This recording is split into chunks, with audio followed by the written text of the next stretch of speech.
gue kasih denger nih aku bikin lagu begini. Udah dong gue denger. Gimana? Gue pengen preview asli mixingnya gitu tanpa pedulikan liriknya gitu. Gimana Mei pas tanya ke belakang sama gue udah nendang pintu sampai bolong. Dia banting pintu, kunci, gue tendang dia keluar gitu. Rupanya ngontrak lagi. Di situ gue salah karena gue bergantung sama manusia. Gue menggantung harapan gue tinggi sama manusia padahal nggak boleh, harusnya menggantung tinggi itu sama Tuhan. Itu.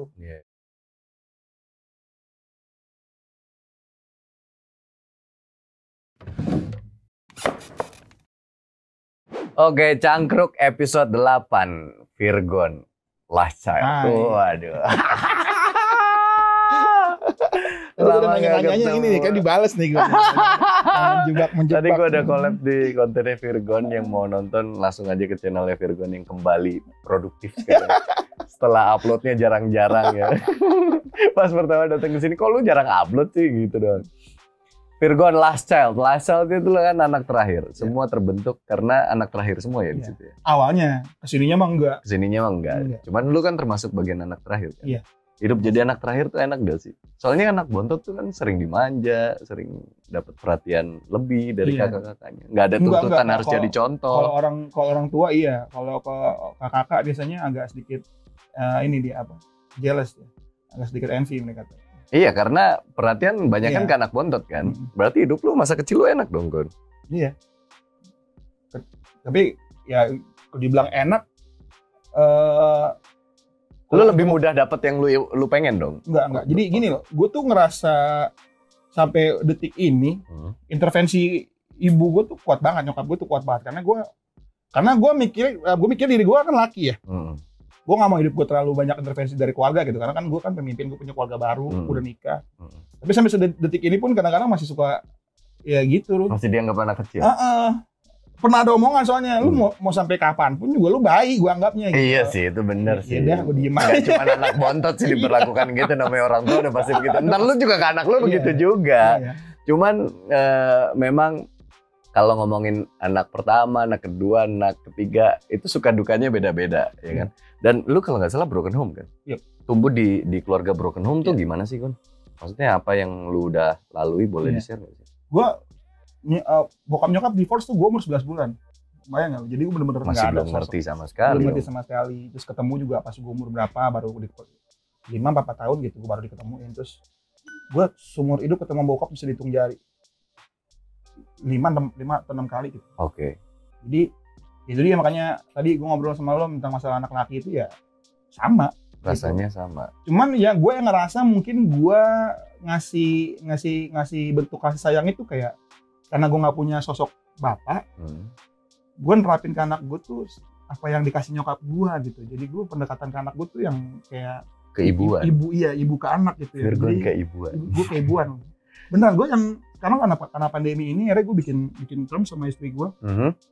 Anak gue yang nomor 2. Dan lo masuk aja, Mbak. Masuk aja. Iya. Masuk YouTube. Iya. Terus. Jadi selama pandemi ini gue bikin term sama istri gue, bikin deal sama istri gue. Anak gue yang nomor 2 kan baru belajar ngomong, terus udah mulai. Yang pertama udah mandiri tuh, si Sarla udah mandiri, udah bisa mandi sendiri, udah bisa dandan sendiri, pakai baju sendiri. Nah, anak yang kedua ini kan lagi mulai mau diajarin ke situ. Jadi gue mandiin dia tiap pagi dan sore setiap hari. Okay. Jadi dimanapun gue berada, gue mau nongkrong, jam 4 tuh gue udah mesti pulang karena mandiin dia. Itu untuk membayar apa yang lu dulu nggak pernah dapat. Jadi ada missing puzzle lah, rasa figur ayah yang lu nggak pernah dapat. Dan alhamdulillahnya gue dapat 2. Jadi kayaknya gue ntar bakal nontonin aja gitu mereka tuh main. Dan ya gue pengen ngerasain momen-momen laki lah, ngerti nggak? Iya sih. Main-main yang mainan laki gitu. Kalau dulu kan nyokap gue juga seorang entertainment ya, dia penyanyi ya. Jadi yang bener-bener di rumah pun juga bisa dihitung gitu. Dia pernah pergi 2 bulan sekali baru pulang karena tur. Dulu kan sama Jarum dulu. Zaman dulu tuh sama Jarum tuh nggak kayak sekarang yang pesawat udah banyak lah ya. Jadi dia bisa yang bener-bener yang kalau nyampe nyanyi sampai ke Sorong atau nyanyi sampai ke Ambon sana bisa 2 bulan nih nggak pulang gitu. Berarti lo di masa kecil pernah ngalamin iri juga dong lihat keluarga lain yang lengkap. Jelas. Dulu apa yang ada di kepala lu saat itu? Alhamdulillahnya ketolong. Gue punya om dan tante. Jadi Jadi kayak kasih sayang yang gue dapat itu dari mereka. Gitu. Cuma kalau untuk ngebangun chemistry antara gue sama nyokap itu gue baru pas teenage lah. Dengan drama-dramanya, gue mulai nakal ya, gue mulai pengen punya keinginan sendiri, mulai berontak. Terus akhirnya gue punya hubungan relasi itu sama nyokap. Kayak lagu-lagu gue yang di Lasha tuh kebanyakan tentang bandelnya gue, tentang broken home gue itu ya memang itu kejadian asli. Gitu. Kayak lagu yang Sekolah Timut yang gue harus DDO, terus gue harus gimana sih, ya nyokap lah yang merasa ini banget. Karena dia nyalain diri dia sendiri, terus setelah gue pikir-pikir, dia nggak bisa nyalain diri dia sendiri karena dia jadi bapak jadi ibu gitu ya. Itu yang momen itu yang bikin gue akhirnya sadar lagi, gue anak laki di rumah sendirian, kakak gue perempuan kan. Gue harus jadi contoh. Gitu. Tadinya bentuk kenakalan lu yang lu lakuin itu demi perhatian nyokap lu nggak sih? Enggak, jadi memang gue orangnya males Pak. Dan rata-rata seniman tuh, lu tanya deh sama teman-teman lo yang anak band gitu, seniman tuh males disuruh sekolah. Iya, kalau akademis mah iya. Saya pun begitu. Gue tuh bisa sekolah itu dulu kan masih catur bulan ya. Iya. 3 catur bulan itu bisa cuma satu catur bulan doang, gue bisa dihitung, nggak bisa. Anjing sama banget lu. Iya, 6 bulan itu gue entah kemana, bolos lah kemana gitu. Gua juga jadi preman dingdong, tau kan preman dingdong. Masa absen. Oh iya, gitu. Udah cepet dong. Kalau digecokin lagi naik kapal digecokin preman dingdong. Dan itu ke rasa apa ya, bisa dibilang kepedihan lu tuh lu tuangin di lagu-lagu lu selama di Lasha. Itu yang bikin gue tetap waras. Yang di hari depresiku itu? Iya, itu masih part of hidup lu yang itu. Part of hidup gue dan orang-orang di sekeliling gue. Jadi gue punya zaman kayak lu dipanggil gitu nyetrit. Gue kan sempat jadi tinggal di jalanan gitu. Bener-bener yang tidur di ruko gitu, gue yang malam tuh gue. Kan lu ada om tante lu. Itu kan gue masih kecil. Setelah gue beranjak dewasa itu, gue SMP SMA itu gue udah liar banget, nggak bisa diatur gue beneran. SMP kan lagi nggak punya otak tuh. Iya sih. Iya kan, dibilang manusia juga setengah manusia. Iya. Manusia belum jadi. Iya. SMP tuh bener-bener reckless banget tuh. Iya. Lo pasti ngalamin kan? Iya. Dibilangin apa itu yang dibilang jangan. Dan support system lu adalah jalanan nih, hidup keras apa gitu. Teman gitu yang, ya zaman anak SMP lu megang duit sehari. Pada saat itu ya, megang duit sehari 35.000 udah cukup dong, Pak. Cukup. Dan itu gue dapet dari ngamen gitu. Jadi akhirnya gue ngerasa lu bisa menghidupi diri lu sendiri gitu. Iya. Udah jangan ngatur-ngatur gua, hidup mau hidup gua gitu. Mau gue beliin minuman juga bodo amat gitu ibaratnya. Betul begitu. Karena nyokap gua salah satu, mungkin karena dia nggak intens di rumah, jadi akhirnya cara ngedidik gue untuk ngasih punishment atau ngasih grounded gue tuh dari duit. Uang jajan gue lah di hot, atau gue minta beliin apaan, mainan nggak dikasih gitu jangan hukuman. Jadi akhirnya setelah gue ngerasa bisa punya uang dengan yang nominal segitu, gue ngerasa merdeka banget jadi. Oh samain dulu grounded gue. Tapi lu dengan hidup di jalan, nyokap lu reaksinya apa? Beneran itu dia sampai nyamperin gue kabur-kaburan gitu. Beneran. Dari yang bawain balok, pernah dibawain balok gue. Jadi nyokap, gue berantem sama nyokap gue gara-gara gue pengen keluar dari sekolah, gue malas sekolah di situ gitu. Terus gue masih pakai seragam, gue keluar dari komplek perumahan gue, duduk di dekat pos hansip gitu kan. Gue bilang gue mau kabur, gue mau baju tuh, gue bilang gue pokoknya gue nggak mau tinggal di rumah, gue mau cabut gitu. Terus gue sebelum cabut bener-bener naik angkot, gue nungguin tuh di depan komplek gue duduk gitu. Terus tiba-tiba nyokap gue tuh udah naik ojek bawa bambu. Gitu. Tadinya gue nanti mau pulang, gue pulang aja kali ya. Pas saat nyokap gue bawa bambu, kayak gue beneran kabur deh. Lo tau kan Batak ya kan? Mak Batak tuh. Tapi di waktu lu hidup di jalan tuh, ya umur lu kan baru segitu lah. Teman-teman lu yang di jalan seumuran lu juga atau ada yang lebih tua? Ada yang lebih tua. Nggak pernah nyuruh, udah lu balik deh gitu. Maksudnya hidup di jalan kan keras juga. Ada yang anak-anak yang sok hidup di jalan yang masih bocah kan, justru ngapain sih lu di sini, lu harusnya di rumah gitu. Tapi gue justru malah dapat banyak pelajaran tuh dari mereka. Oh gitu. Bener. Apa contohnya? Contohnya apa? Bener, gue alhamdulillahnya saat itu gue nggak kena obat-obatan, gue nggak kena. Yang tadi bilang gue mau beli mabuk juga gue nggak kena gitu, karena gue bergaul sama orang-orang yang memang pengamen bis kota tuh yang bener-bener dia ngamen buat keluarganya. Gitu. Jadi uang segitu mendingan ini segini lo sisiin, terus segitu lo sisiin, karena terus makan di sini aja yang murah gitu. Kayak gitu mereka ngajarin gue. Diajarin hidup ya? Gue udah ajarin hidup tuh bener-bener sama mereka.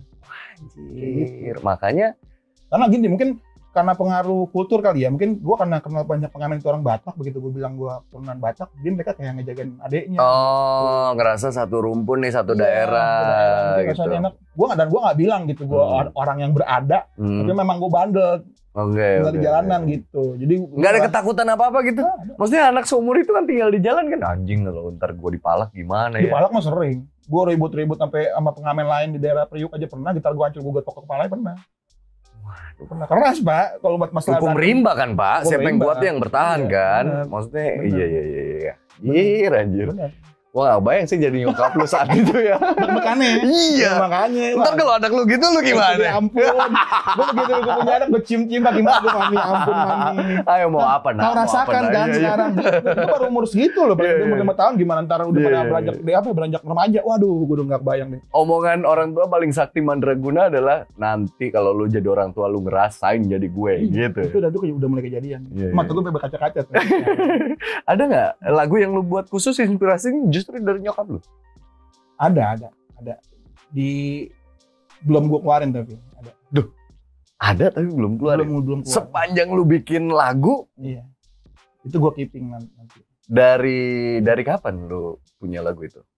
Dari pas belum gue mulai solo gue udah bikin. Gue mulai solo kan 2017 ya, 2017 gue udah nulis lagu itu. Kenapa belum dikeluarin? Momennya belum pas. Dan lagunya gue tuh banyak. Tapi nyokap lu tahu? Gua.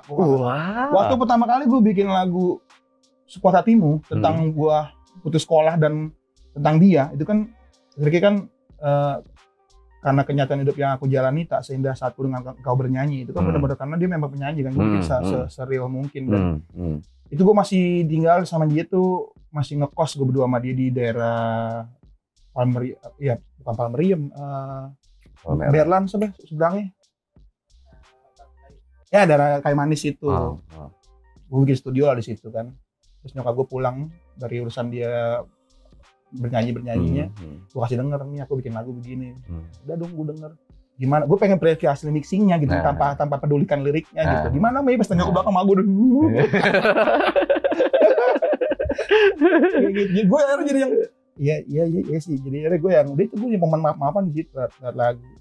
Terus emak gue bikin lagu lagi buat gue gitu, cuman dia nyanyi bahasa Batak lagunya ada. Batak-batakannya dia lah ada di ininya dia. Lu gitu juga. Gitu juga. Enggak. Gue enggak ngerti banget soalnya.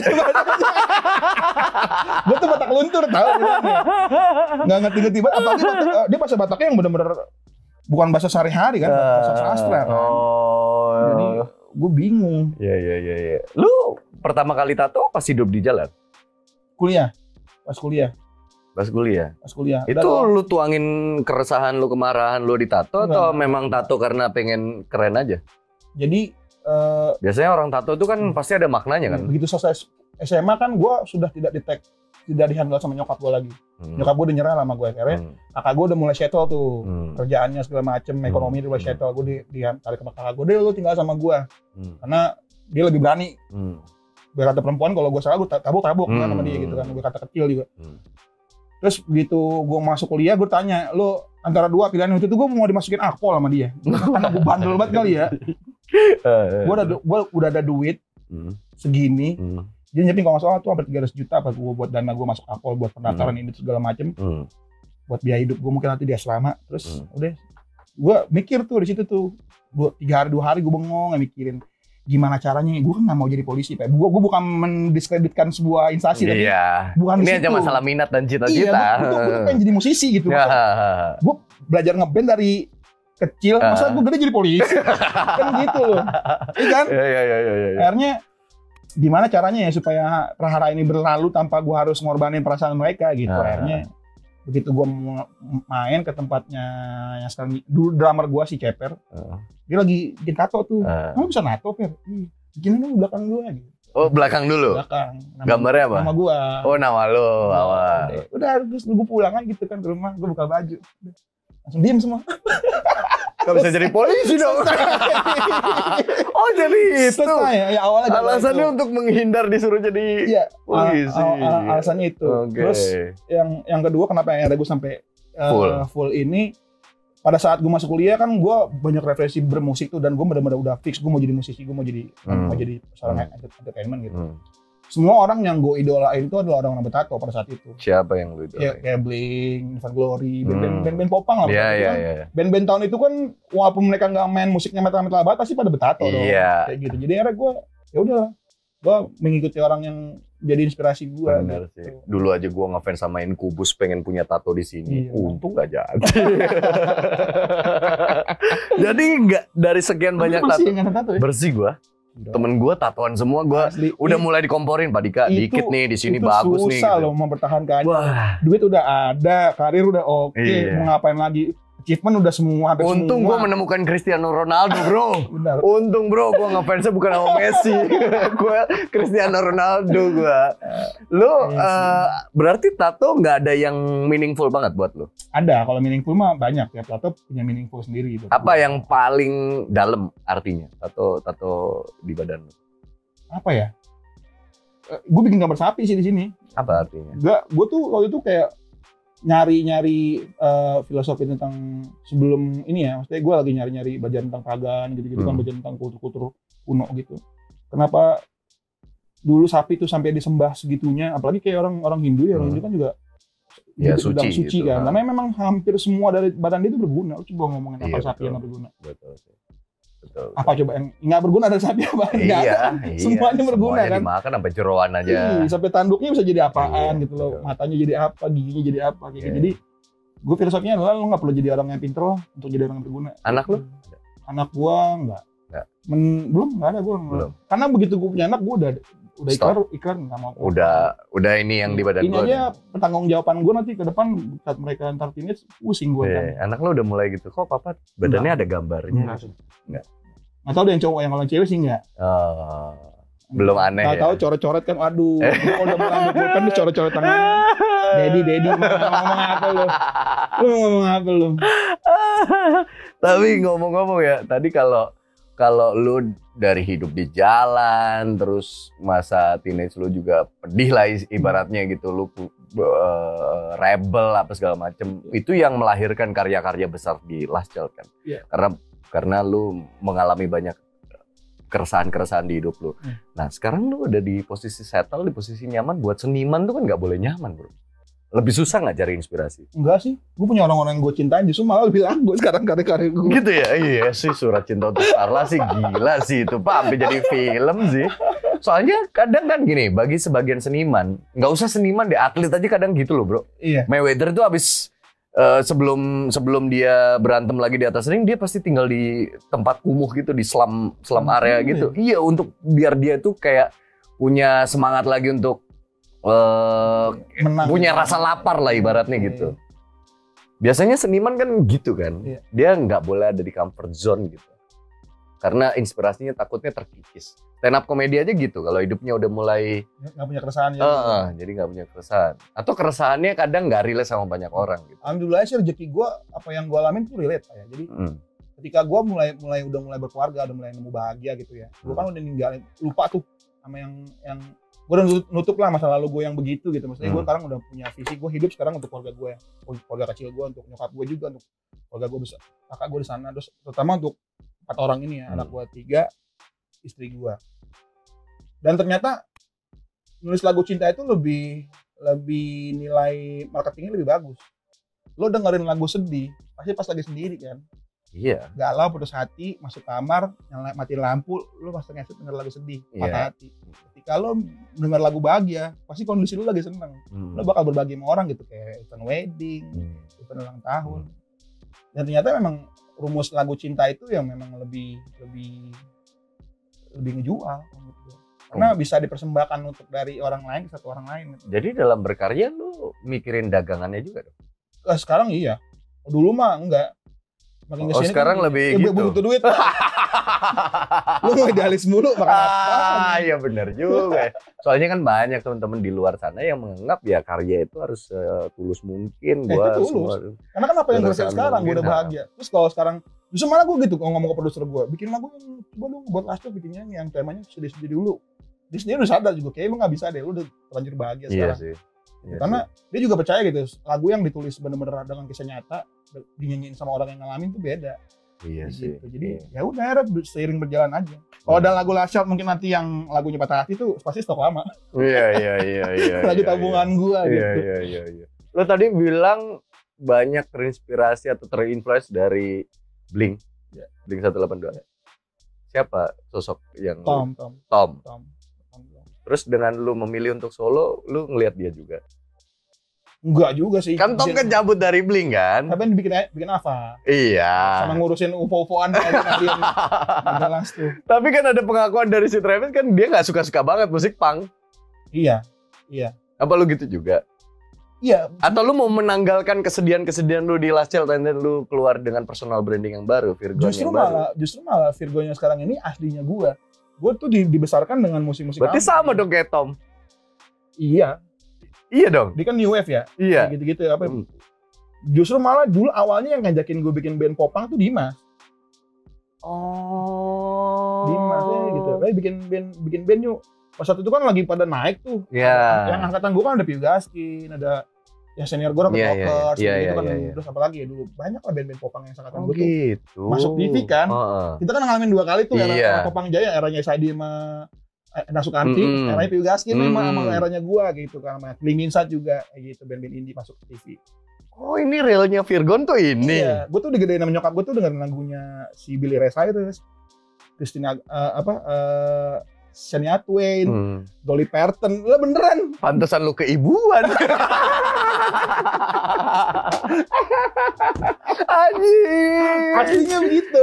Gitu. Iya. Gue tuh so garang aja gara-gara Dimas tuh emang ngejebak. Oh, ini the real Virgon tuh yang versi ini. Ya ini. Lo coba gue pikir tuh ini fase pendewasaan lu aja. Enggak. Dari dulu coba lo bayangin suara gue yang sekarang nyanyi solo kan sama saat gue nyanyi sama Nasir kan nggak jauh beda. Iya. Lebih pantas mana? Yang sekarang. Nah makanya. Iya sih. Jadi fit kan? Iya. Iya makanya aslinya gue begitu. Harusnya kan kalau nyanyi lagu punk kan diserak-serakin. Iya. Halus-halus aja, tapi musiknya jeng-jeng. Iya, tapi lu kehilangan market nggak dari fans lu yang dulu? Last Friend kan gila banget bro, fanatismenya kan karena gue jualnya beda, marketnya beda.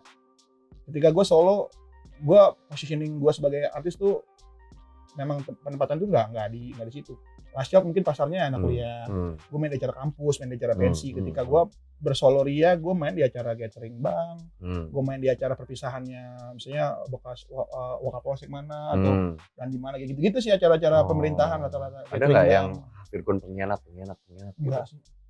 Soalnya kan lu gedenya sama enggak. Kebetulan gue walaupun gue sekarang solo jadi artis pop banget, gue masih bergaul sama orang-orang itu, gitu. Dan apa pentol-pentolannya sekarang udah pada seniornya, gue masih dibangga-banggakan sih alhamdulillahnya, sama yang baru-baru nongol. Karena gue juga sempat ngebantuin di genre dan scene ini untuk regenerasi. Gue ada memproduksi beberapa band popang baru. Gitu. Jadi gue nggak mau dibilang lupa akar gue dengan cara gue kontribusi gitu. Iya. Skena lu yang lama ya. Yep. Gue baru tahu loh, ini lucu loh, ini loh.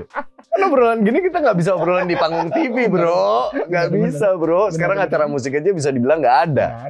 Sekarang musik cuman adanya selipan di acara apa, sayang banget. Giba ya? Wah, aduh. Demi cuan. Demi cuan anjing. Terus lu bikin single judulnya Titik Balik. Iya. Nanti titik balik tuh kan hidup tuh selalu ada titik balik. Titik balik kan nggak melulu dari bawah ke atas, tapi dia bisa juga dari atas ke bawah. Iya, bener. Titik balik fase mana yang lu ceritain? Titik balik dari kiri ke kanan. Maksudnya gimana tuh? Itu sebenarnya lagu reward gue untuk pernikahan gue yang lewat 5 tahun. Orang kan bilang kan mitosnya nih 5 tahun pertama. Iya, 5 tahun pertama tuh wah ujian banget deh, dan gue berhasil. Dan itu memang bener ujian banget gue. Gue nemu aslinya busuknya dia nemu aslinya busuknya gue, sifat jelek gue yang kayak gimana, yang gue pemalas, yang dia juga perempuan saling mengerti lah ya 5 tahun itu, dan akhirnya gue bisa melewati itu dan berhasil gitu menurut gue tuh. Jadi sekarang gue yang kalau ada masalah apa ya kita udah berdua udah bisa menertawakan hidup. Emang berantemnya hilang? Enggak juga kan? Wah, gue bertahun-tahun dengan pintu kok. Iya, maksudnya lu setelah melewati 5 tahun bukan berarti berantemnya hilang dong. Enggak, tapi sekarang kita menyikapi ini tuh lebih dewasa. Jadi ya kalau yang satu lagi tantrum nih, yang satu ketawa gitu. Ntar sampai dia adem baru diomongin gitu. Kalau dulu kan yang satu lagi tantrum, yang satu ngegas juga kan pasti. Gue pernah nendang pintu sampai bolong. Anjir. Dia banting pintu, kunci, gue tendang dia keluar gitu. Banyak kontrak lagi. Gue juga dulu gitu sih 5 tahun pertama sih. Keras-kerasan banget. Tapi gue pikir ya setelah 5 tahun hidupnya nyaman-nyaman aja.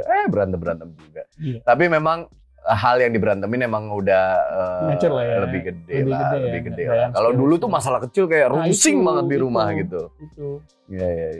Titik balik dari kiri ke kanan. Gue pikir gimana titik balik? Bukan itu doang. Maksudnya setelah gue menikah sama dia tuh banyak banget hidup gue yang berubah.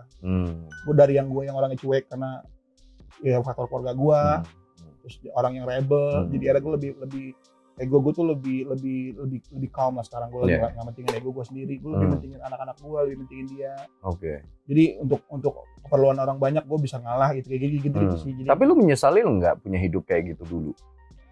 Enggak sih. Enggak ya? Menurut gue tuh proses dan gue udah pernah di situ. Jadi ketika orang yang baru meletek tentang betenteng, jadi iya gue pernah ngelewatin fase di lu. Gue tahu perasaan lu tuh gimana sekarang gitu. You against the world, gue tahu banget. Jadi ya semangat ya. Memang kalau tragedi plus time sama dengan komedi. Bener. Hal apa yang pengen lu tertawakan dari diri lu yang dulu? Iya bener. Iya kan? Bener. Apa kira-kira hal yang paling lu kalau inget-inget, anjing gue udah zaman dulu ngapain begitu sih. Sekarang kayak bawaannya pengen ketawa. Satu part aja yang nempel di kepala lu. Apa ya? Ngapain sih dulu gue begini tuh, ngapain sih gitu? Gue dulu ngapain? Oh, gue bonding rambut. Iya loh.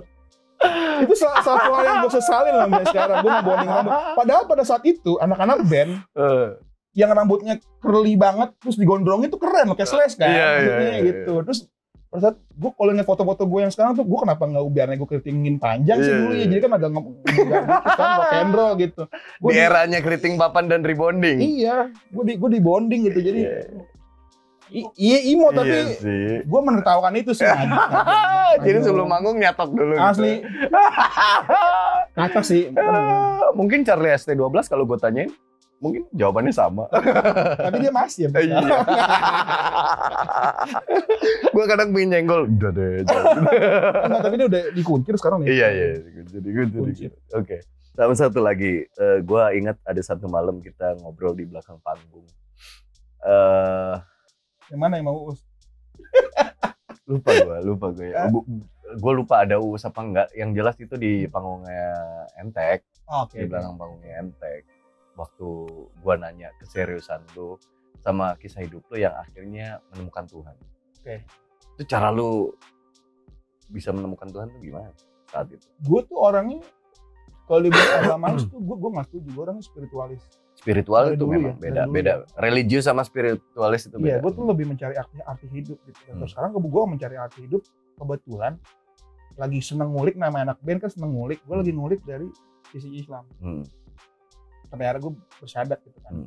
Karena kalau diibaratkan lagu Islam yang gue pelajarin ini baru sampai intronya juga belum kelar. Baru 2, 3, 4 nada di intronya gitu. Jadi kayaknya gue ngerasa ini pertaruhan gue seumur hidup. Gue akan terus belajar dan dan banyak banget sih. Maksudnya gue nggak ngomong dari segi ini kenapa. Gue lebih nyari artinya kenapa Tuhan, kenapa Allah bilangnya begitu, kita disuruhnya begitu. Ternyata kalau lo kaji lagi, lo nemu gitu alasan logisnya gitu. Dan yang belum kita ketemukan mungkin ilmu kita belum nyampe atau zamannya belum sampai situ kayak gitu. Triggernya apa kok hati lu akhirnya terketuk gitu bahwa wah ini jangan-jangan Tuhan lagi ngobrol sama gue nih. Itu beneran. Oh itu sama Budi kalau nggak salah, gue tuh ngobrol-ngobrol Budi Doremi. Itu kan walaupun belangsak begitu kan anak pesantren tuh ya. Dia ngobrol-ngobrol sama Ijal waktu itu. Bener-bener kita lagi kondisi lagi band tuh lagi turun banget kan. Terus gue udah mulai belajar agama gitu deh. Dia bilang satu poin, dia bilang lo kalau memang bener-bener lagi ngerasa susah banget, lo gelar bray. Dia kan ngomong gitu ya, lo gelar bray sejadah lo nangis tuh, lo tantangin tuh Allah gitu. Lo terus ditantang, lo tantangin coba bisa nggak kasih lo rezeki gitu. Lo nangis dah gitu. Lo marah juga boleh kata si Budi gitu. Dan itu gue lakuin dan berhasil. Akhirnya dijawab. Dan dulu gue agnostik, jujur aja. Belum gue agnostik, walaupun nyokap gue pengurus gereja, gue nggak terlalu tertarik sama agama ya. Jadi kayak begitu gue mainnya sama anak punk, anak hardcore yang memang rata-rata kan mereka agnostik semua tuh doktrinnya tuh. Jadi kita hidup yang benar aja nih, straight edge, kita nggak adu yang negatif gitu. Mereka kan positif banget tuh anak hardcore, tapi nggak punya agama gitu. Tapi akhirnya gue menemukan jawabannya ya di agama gue yang sekarang. Meaningnya apa gitu? Kenapa kita disuruh sedekah? Kenapa kita disuruh makan pakai tangan kanan, kenapa kita disuruh gitu-gitu deh. Gue lagi belajar kenapa masalah sholat itu, kenapa gerakannya begitu, itu ada meaningnya semua. Gitu-gitu. Jadi ya itu pertaruhan hidup. Sekarang begitu lu akhirnya ya at least lu nggak berhenti belajar di situ, tapi paling nggak lu udah nyemplungin badan lu ke situ kan ya. Kalau lu flashback ke diri lu yang dulu, kenapa lu nggak pernah ketemu dia dulu? Gue ngerasa masih bener-bener nggak ada yang benar. Atau jangan-jangan lu sering dipanggil tapi lu denial gitu? Mungkin ya, cuman gue antara denial, antara gue nggak peka. Tapi kalau untuk pandangan gue terhadap agama dulu, gue bener-bener antipati banget Pak sama agama. Karena itu dia, gue bergantung sama manusia dulu. Gue ngeliat tokoh gitu, gue ngeliat siapa, gue ngeliat orang yang tinggi agama yang akhirnya kepleset, atau gue ngeliat siapa gitu yang orang yang terdekat gue yang di depan soal agama, ternyata di baliknya tuh busuk. Gue ngeliat itu, munafik lo gitu. Di situ gue salah karena gue bergantung sama manusia. Gue menggantungkan harapan gue tinggi sama manusia, padahal nggak boleh, harusnya menggantungkan gitu sama Tuhan. Itu. Dan di situ gue akhirnya dengan poin itu gue akhirnya ngerti, oh ternyata selama ini yang gue pandang salah, karena gue bergantung sama manusia pasti penuh celah, salahnya ada errornya. Jadi ketika gue bener-bener belajar, gue buka literasinya, ternyata indah banget. Kemarin gue baru berasa ditoyor orang karena siapa yang nanya? ditoyor pakai kata-kata. Oh, pakai kata-kata. Karena itu waktu gue ngobrol, terus ada satu statementnya dia ngomong begini, jangan-jangan selama ini Tuhan tuh berusaha untuk manggil lu gitu, berusaha untuk pengen ngobrol sama lu, cuman lu nya aja denial gitu, lu nya aja yang nge-reject panggilannya dia gitu. Bisa jadi gue ada di posisi itu sekarang gitu, makanya jangan-jangan memang gue yang harus angkat teleponnya gitu, ngobrol. Gue udah lama nggak ngobrol sama lu nih gitu. Gue tuh jujur ya, hidup gue hari ini gue bisa bilang the lowest point-nya gue, karena bukan masalah pandemi, tapi gue nih lagi ada di fase dimana gue mau ngapain aja bisa, apa yang gue butuhin gue punya, tapi gue ngerasa kosong. Waktu berat tuh. Jadi kayak gue ditanya orang, lu happy gak sih? Terus gue jawabannya adalah, standar happy itu apa sih? Terus gue diginiin, kalau lu gak tahu standarnya happy, berarti lu gak ngerti dong kalau artinya bahagia itu apa gitu. Nah gue lagi di masa itu. Lu lagi mencari nih. Lagi mencari. Arti bahagia lu tuh apa ya? Iya. Tapi kemarin itu gue ketoyor sama kata-kata itu. Kan ya kita ngobrol dalam lah. Bukan hanya satu line kalimat itu aja. Tapi di obrolan panjang itu akhirnya gue sempat mempertanyakan. Kayaknya gue ngerasa nggak fair. Agak kompleks dan fraktal ya yang kalau dari yang gue pelajarin ya. Kalau gue dari gue nih ya, gue tuh menemukan apa yang lo bilang titik bahagia itu apa sih ketika gue bersyukur. Karena ketika gue fokus sama apa yang gue kejar, terus gue nggak ngeliat kiri kanan gue, itu bakalan manusiawi banget. Nah itu gue kemarin. Ketika gue ngelengok kiri kanan gue, kayak sekarang nih pandemi gini ya, maksudnya gue ngeliat orang-orang yang memang temen-temen gue yang pengusaha bener-bener yang down banget, terus penyanyi-penyanyi yang walaupun mereka di depan sendiri, gue tahu banget belakang gimana. Dan gue ketika gue ngeliat diri gue sendiri, gue masih dikasih rezeki yang walaupun ngepas ya. Itu kan poin bahagia ya, kita kan bersyukur. Dan bersyukur kan nanti banyak lagi tuh penerjemahannya tuh, lo harus ngapain aja kayak gitu-gitu sih. Betul, lo mungkin berbagi, terus lo bilang rezeki yang lo punya bukan punya lo doang. Betul. Ada yang numpang lewat buat punya orang lain dari lo kayak gitu-gitu. Jadi triggernya itu gue baru ingat kemarin tuh lagi ngobrol sama teman gue, terus ada bini gue juga, terus ngobrolin masalah itu, terus gue tuh ngomong nyeletuknya gini. Bini gue mah doanya lebih sering didengar daripada doa gue. Waduh. Gue bilang gitu. Kadang-kadang apa yang diucapin sama bini gue tuh nggak lama terjadi apa yang dia pengen. Gue juga begitu. Gue ngerasa begitu. Mungkin gue ngerasa walaupun orang bilang katanya mualaf tuh dosanya dihapus ya dari nol lagi. Gue ngerasa istri gue tuh doanya lebih Mustajab. lebih mustajab. Mungkin karena ibu kali ya. Terus perjuangan dia yang lahirin kan juga udah 3 kali. Itu juga kan istri lu. Iya Pak. Itu kan kayak gitu-gitu kan maksudnya palanya gede Pak. Iya sih. Jadi kadang-kadang gue menyikapinya salah gitu, mindsetnya tuh salah gitu. Kadang-kadang bini gue kalau Maksudnya lu cemburu gitu, maksudnya doa istri lu lebih di. Kadang-kadang iya Pak. Kadang-kadang iya. Jadi kadang-kadang kalau gue lagi datang, doa dia apa aja nggak tahu. dia kadang-kadang ngomong keinginan dia, aku abis minta nih sama Big Boss, dia nyebutnya Big Boss ya. Ada nggak yang buat diri sendiri? Pasti buat orang-orang sekitar gitu. Iya sih. Itu dia pokoknya. Iya sih Pak. Kadang-kadang kan Tuhan kan pengennya yang lu butuh bukan yang lu mau. Iya sih Pak. Tapi ketika lu berdoa untuk orang lain, kemungkinan untuk dijawab itu iya, cuman kadang-kadang gue ngiri gitu. Jadinya mengaplikasikannya salah gitu. Kadang-kadang memang kita kadang-kadang lu nggak lapor sama Big Boss, lapor, gue nggak pernah dijawab, doa lu mulu tuh yang jawab gitu. Kadang-kadang gue gitu. Tapi kadang-kadang kita harus kayak anak kecil tau di depan Tuhan tuh kita harus kayak anak kecil. Justru malah dia senang gitu, maksudnya dengan ngambek-ngambek kayak kita. Hampir semua nabi-nabi terdahulu ya, maksudnya sebelum rasul kita ya, sebelum nabi kita itu orang-orang yang bergumul sama Tuhan. Kalau baca ininya. Orang-orang yang mungkin pada saat itu ya masih bisa ngomong langsung kali ya dengan ininya. Ya nabi pasti begitu lah. Tapi orang-orang yang bertanya gitu, kenapa begitu, kok begini, kok nyuruh gue begini gitu. Sampai akhirnya datang nabi kita yang benar-benar kayak itu dia disuruh Allah apa, ya begitu. Gitu. Gak salah gue datang. Jadi obrolan gue tuh karena gue lagi lihat channel lu, gue inget obrolan di backstage masalah itu. Gue pengen ketemu Virgon, pengen nanya masalah ini gitu. Thank you banget bro. Intinya itu aja sih, lu kalau mau berdoa buat orang lain, maksudnya buat orang-orang sekitar lu. Karena setelah lu nikah kan rezeki bukan punya lo lagi. Iya, gue bisa beli gitar gini, bisa beli motor. Itu remah-remah dari rezeki apa yang gue dapat, Pak. Dan itu dengan sesuai term dan condition ya. Aku dari gaji aku ambil segini ya, aku kumpulin buat aku beli motor kayak gitu. Gue nggak ngeganggu bro. Jadi iri sama doa istri yang terjawab juga nggak boleh ya? Nggak boleh, karena yang didoain tuh termasuk lu sendiri. Iya sih. Justru malah kalau doa dia nggak dijawab, lu yang repot nanti. Dia doain lu, ya Allah, doain suamiku rezekinya lancar, nggak dijawab, lu yang puyeng. Iya dong. Iya sih. Soalnya bini gue tuh sekali ngucap tuh cepet banget gitu dijawabnya. Iya. Gue berasanya begitu gitu. Dia baru ngomong sama gue, misalnya baru ngeluh gitu ya. Iya nih, gue lagi butuh ini. Dari mana ya? Gampang deh, ntar gue minta bos gitu. Udah. Gak lama, ya seminggu 2 minggu tiba, tahu nggak? Jawaban doa aku dijawab. Barusan aku dapat ini. Dalam hati gue enak banget itu. Gue harus kerja keras, gue harus syuting, kurang tidur. Tapi yang dikasih ke gue segitu-segitu aja. Kadang-kadang gitu ya. Kadang-kadang kita ya namanya manusia dari doa istri lu sih gue yakin. Karena emang gue percaya tugas kita laki-laki ini